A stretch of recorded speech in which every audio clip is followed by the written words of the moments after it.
AI வந்து நிறைய பேரை வந்து வேலையை விட்டு தூக்கும். ஜெயரஞ்சனே கூட ஏஐன்றது வந்து ஒரு தொழில்நுட்பத்துக்கு பெரிய மாற்றத்தை ஏற்படுத்தும் அப்படின்ற மாதிரி தானே சொன்னாரு. ஆனா எம்ப்ளாய்க்கு கேடு விளைவிக்கிறதா இருக்குல்ல. ஏன்னா ஏஐக்கு எதிரா வந்து அங்கேயே வந்து ஹாலிவுட்ல தொழிலாளர்களே வந்து இதுதான் போராடி இருக்காங்க. இப்ப ஏஐ காரணம் இல்ல.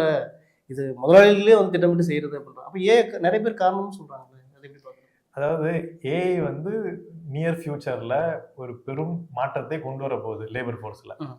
வேலை தன்மையில மாற்றம் கொண்டு வர போகுது. அதுல மாற்று கருத்து இல்ல. ம். வேர்ல்ட் எக்கனாமிக் ஃபோரம் என்ன சொல்றாங்கன்னா, ஒரு மனிதர் செய்து கொண்டிருக்க வேலையில இதுவரைக்கும் இருந்த தொழில்நுட்பங்கள்லாம் 20% தொழில்நுட்பமும் 80% மனிதனும் இருந்த காலம் மாறி 50%க்கு மேல இந்த ஏஐ தொழில்நுட்பம் வந்து ஆற்றல் செலுத்தும்.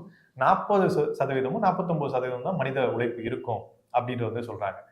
ஆனால் இதுல முக்கியமா நம்ம பார்க்க வேண்டியது என்னன்னா, இந்த மனிதன் இல்லாமல் இயங்குற அளவுக்கு ஏஐ வந்து இன்னும் வளரல.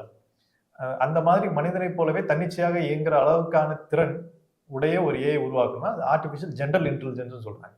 அந்த ஜெனரல் இன்டெலிஜென்ஸ் உருவாக்குறதுக்கு 100 வருஷத்துக்கு மேல ஆகும் அப்படின்றது தான் மைக்ரோசாஃப்டே சொல்றாங்க. ஸோ இந்த மாதிரி பெரும் இதுல பயனீரா இருக்கிற நிறுவனங்கள் சொல்றாங்க. இப்ப இருக்கிற ஏஐ எல்லாம் ஒரு குறிப்பிட்ட வேலை, இதற்கு முன்னால் மனிதர்கள் திறன்பட செய்த வேலைகளை படிச்சு அவங்களுடைய செயல்ல இருந்து படிச்சு அதை திருப்பி வந்து திறன்பட செய்யறது தான் இந்த ஏஐ உடைய திறன்.